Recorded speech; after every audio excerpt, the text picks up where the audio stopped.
Good morning. I'm Dan Carey, Virginia Secretary of Health and Human Resources. Thank you all for being here. I look around the room and see a great number of our community partners behind us. Thank you for being here for today's press conference. We're here to give you updates on what we in Virginia are doing to plan and prepare for COVID-19, coronavirus, here in Virginia. Coming up, you'll hear from our State Health Commissioner, Dr. Northam Oliver, and our State Epidemiologist, Dr. Lillian Peek. But first, it is my pleasure to introduce another physician, the 73rd Governor of Virginia, Ralph Northam. Governor.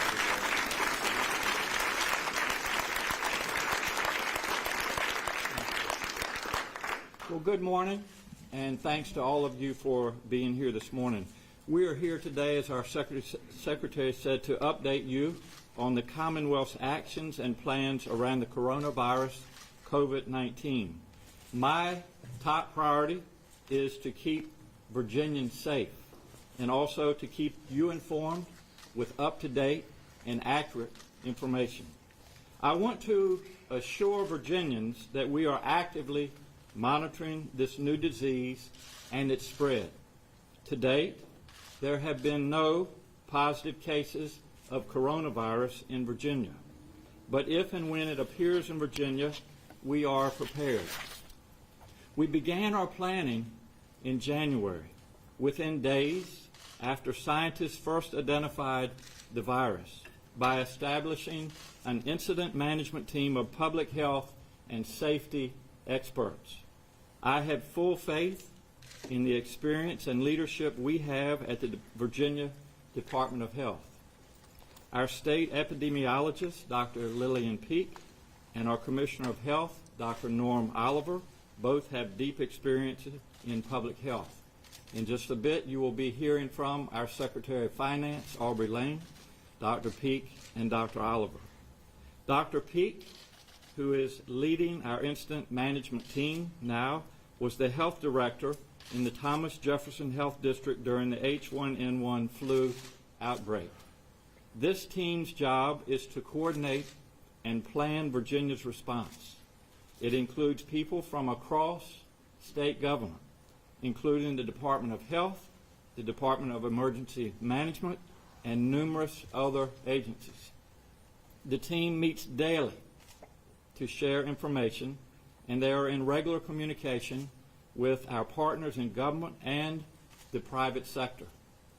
We're working to make sure that our health providers in communities around the state are prepared. This includes our first responders, our hospitals, our local health districts, and healthcare providers. Our public health lab, the Division of Consolidated Laboratory Services, will do its own testing of potential coronavirus cases, which means we no longer have to wait for test results from the CDC in Atlanta. We can get results and respond much faster when we do it right here in Virginia. I have received regular briefings since the beginning of the year, and this has been a standing agenda item at our weekly cabinet meetings. Our team has briefed members of the General Assembly, and I have spoken with General Assembly leaders about the importance of having the necessary supplies in place. We all agree that Virginia will have the resources we need to respond. The Commonwealth is taking this public health issue seriously, and Virginians should too. You need to know this. Our Department of Health has some of the country's leading public health experts, and they are on the case. As governor and as a physician, I have great confidence in their expertise. In fact, National Health Policy Organization Trust for America's Health just released its annual Public Emergency Preparedness Report. Virginia ranked in the high performance tier, as we have for the past several years of that report. In particular, we scored highly for emergency management accreditation, hospital safety, and for our public health lab testing capacity. I'm proud of this ranking, from a respected, non-political national health organization, and it underscores the faith that Virginians can have in our public health system and its leadership. It's also important to know there are some simple actions you can take to protect yourself. They're the same things that you should do every day. Wash your hands with soap and water. Cover your mouth and nose when you sneeze. Stay home if you feel sick, and avoid touching your face. Lastly, I want to acknowledge that a lot of misinformation is out there about the coronavirus and its impacts. I would discourage everyone from spreading rumors or misinformation. You can always get accurate, reliable information at the Virginia Department of Health website or the CDC website. And these numbers and websites are on these posters to my left and right. Both of these health organizations will update those sites regularly, so you can be sure of having the most up-to-date, accurate information. Coronavirus is serious, and we are taking it seriously. We have a plan, we are executing it, and we are prepared. Our team will continue to closely monitor developments and keep the public informed as needed. With that, I'd like to thank all of you for being here today. I'd like to thank the media for making sure that our community, our Commonwealth, receives this message. And I would like to turn this over now to Secretary Aubrey Lane, who will review the resources that we have available in the Commonwealth of Virginia to handle this virus. Thank you. Thank you all. Thank you, Governor. Thank you.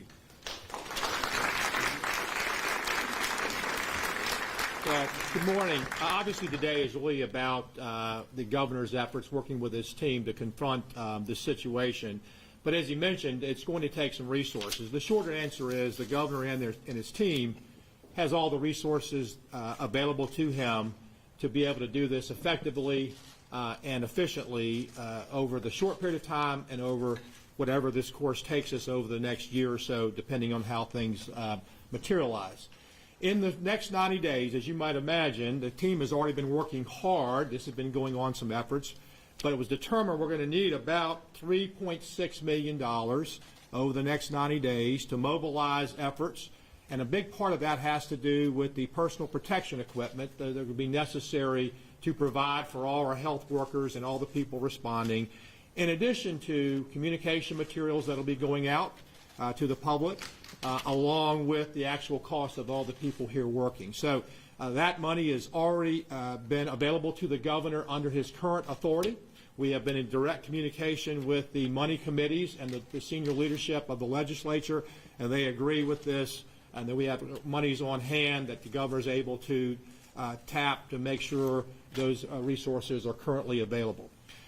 If this develops in the future, the way we've been briefed, and you'll hear more about that in a few minutes, over the next 12 months, over and above that, there could be a potential for another $6.5 million that may be necessary in direct cost, again, for the personal protection equipment, the communication materials, the other items that will be available at the disposal to meet this particular issue as we work forward. So as it's a fluid situation, it continues, and I just would assure the audience here that whatever resources are needed will be made available. Obviously, this is something that the legislature is working hand in hand with the governor's executive team. So anyway, thank you very much, and Governor, I'll turn it back over. Thank you. Thank you. Dr. Oliver. Good morning. My name is Norm Oliver. I'm the State Health Commissioner, and I'd like to make a few comments before introducing Dr. Lillian Peek. As you all know, the Centers for Disease Control and Prevention, the CDC, suggests that the current global circumstances around the novel coronavirus and the illness that it causes, COVID-19, is likely that this will lead to widespread evidence of this disease across the globe. And efforts here in this country should really be focused on both containing the spread of that disease and mitigating the impact of this virus. As of today, there is no one in Virginia who has tested positive for COVID-19. The Virginia Department of Health is preparing, however, for the potential of community spread of this virus, although we, as I said, currently have no one who has tested positive for it. This virus is a serious public health threat, and our department has been working very closely with local, state, and federal government partners, as well as healthcare and emergency management partners to respond to this threat. The Department of Health has led a very robust, comprehensive influenza preparedness campaign since 2004. We successfully responded to the H1N1 pandemic in 2009 and 2010, and that work serves as a very solid foundation for responding to this current event. COVID-19 is a respiratory disease that seems to be spreading much like flu, and the Virginia Department of Health is adjusting our pandemic flu plans from earlier for this new disease.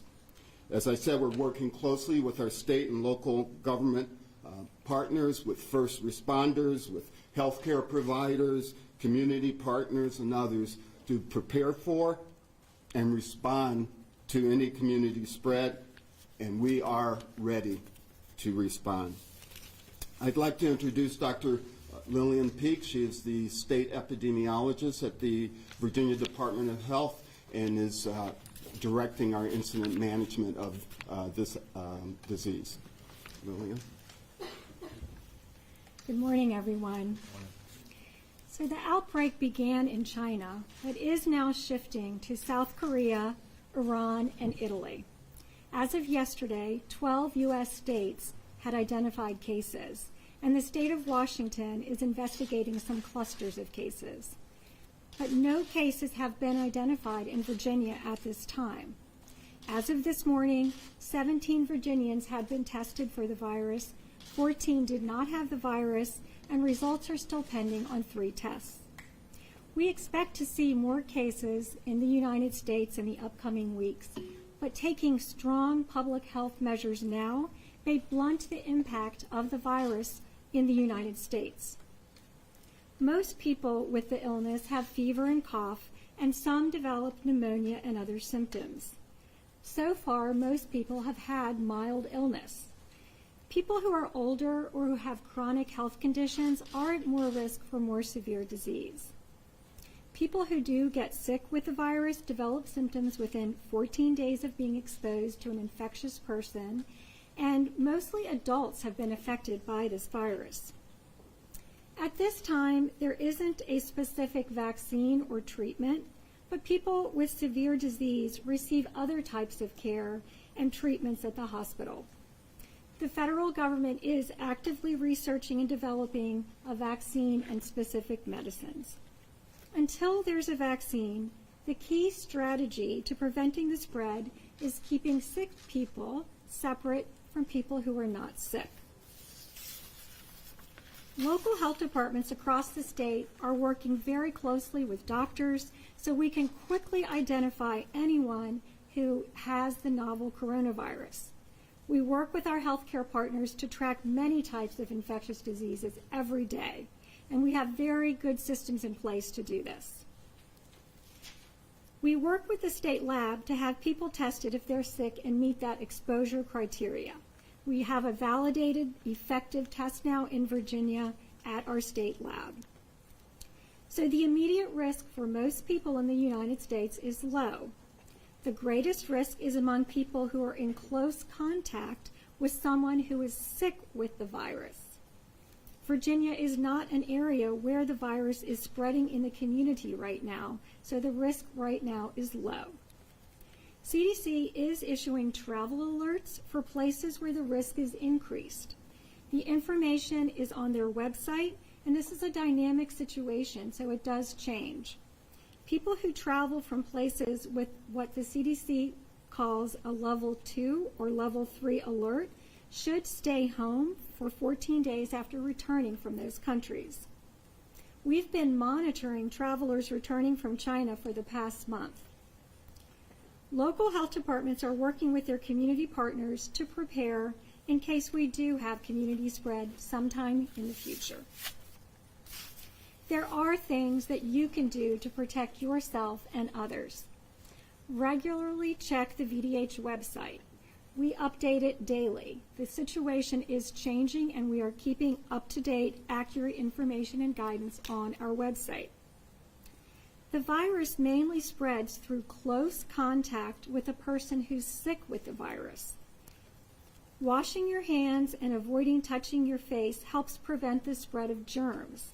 So be sure to wash your hands for at least 20 seconds and use hand sanitizer if soap and water aren't available. When you're sick, it's important to stay home. Cover your coughs and sneezes with a tissue and throw it away. Clean and disinfect frequently touched surfaces and objects. The CDC recommends now that travelers avoid all non-essential travel to China, Iran, Italy, and South Korea. Individuals who are older or who have chronic medical conditions should consider postponing non-essential travel to Japan. If you traveled to a country where the virus is spreading, stay home for 14 days when you return. Finally, influenza is still spreading in Virginia. It's not too late to get a flu vaccine, and right now you have more risk of getting the flu than the novel coronavirus in Virginia. Thank you. Thank you, Dr. Peak. We'll be glad to accept questions. Sarah, we'll start with you. Thanks, Governor. Could you share more with us about the diagnostic testing the state is prepared to undertake? Does that rely on the kits from the CDC, and how many people do you have the resources? Thank you for the question. I'm going to allow Dr. Peak to answer that. Please.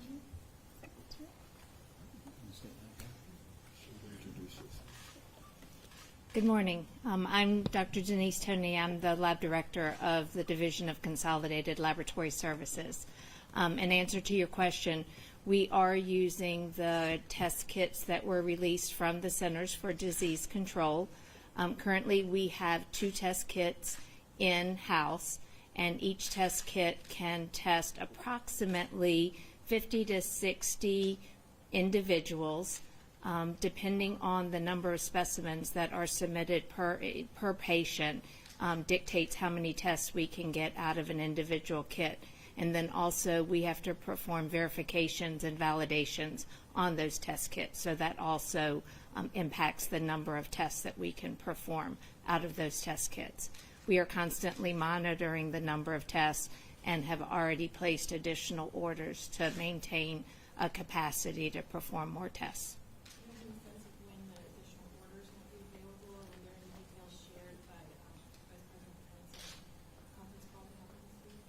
I do not. The only thing that I do know is that we only have the ability to order 1 test kit at a time.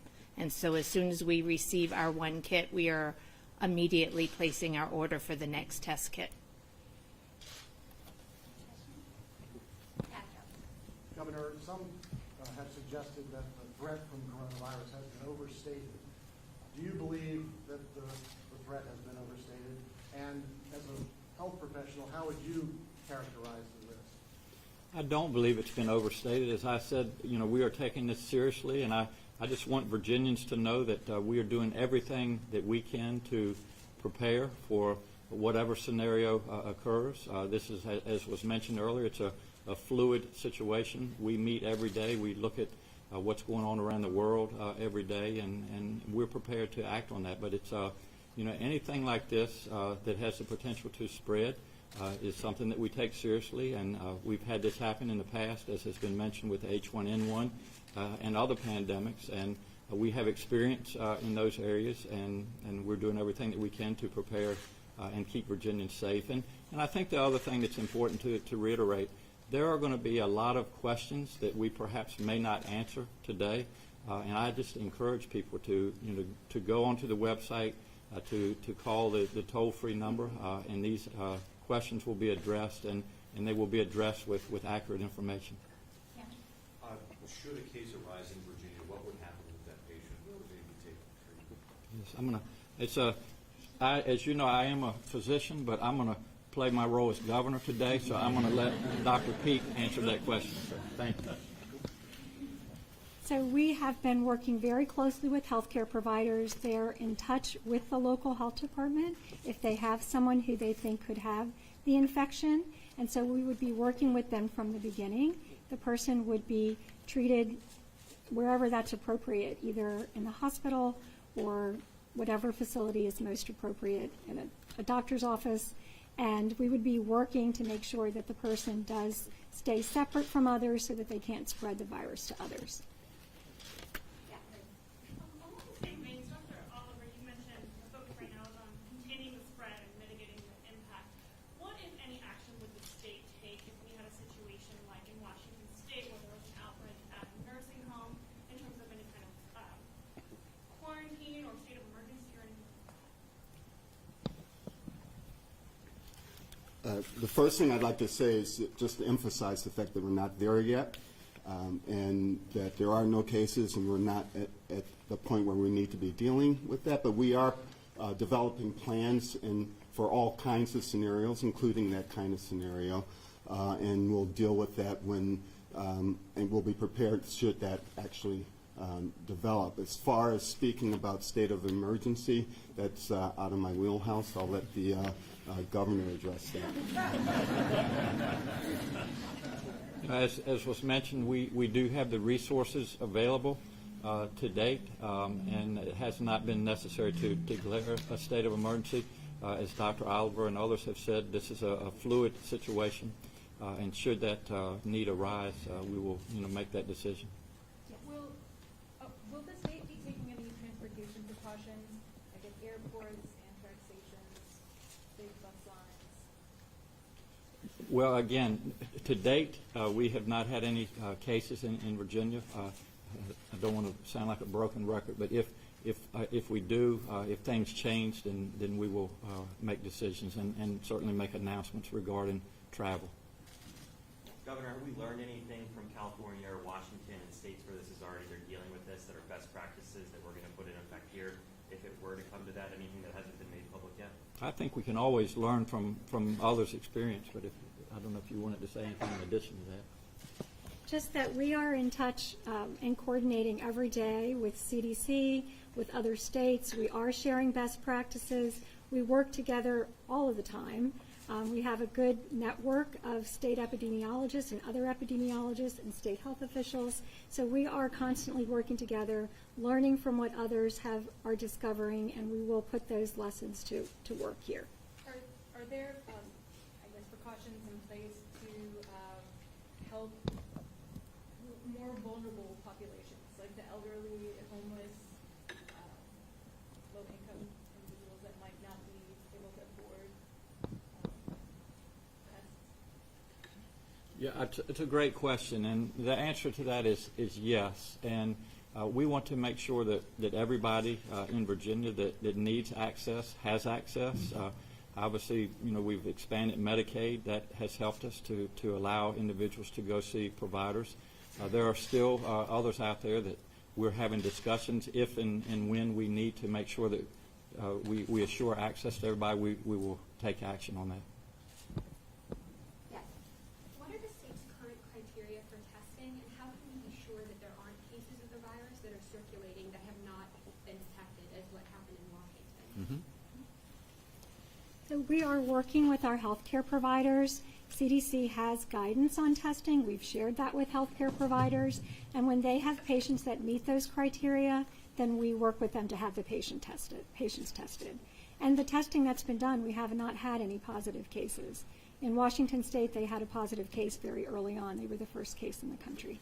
And to follow up, so are we still containing testing to patients who have traveled in China? And has there been discussion about expanding that testing criteria? The testing criteria were expanded to look at other areas where there's risk, and also patients who we don't have another diagnosis for and are ill. That's for about one or two more. You said there are 17 cases that have been tested, 14 negative, 3 pending. what region are those 3 pending results? That information will be on our website today. That's probably the easiest way to get the exact information. Yeah. Thank you for taking my questions. It may be rather academic, but at what point, from a medical standpoint, does an epidemic become a pandemic? And what are the terms interchangeable? The terms are not interchangeable. The World Health Organization will actually declare a pandemic if we reach that point. Thank you. That time for one more. Yes. Are you all talking with schools in the area, having schools do anything, obviously, about the kids and children close together? Are you all doing anything in schools? It's a great question, and one of the reasons you see a lot of white coats who obviously are providers, but you also see our cabinet members, and our Secretary of Education is here, our Secretary of Transportation. We meet on a weekly basis, and yes, so we, depending on what secretary and what avenue needs to be reached, we're communicating with those individuals. All right. Thank you so much. Thank you all very much. Thank you.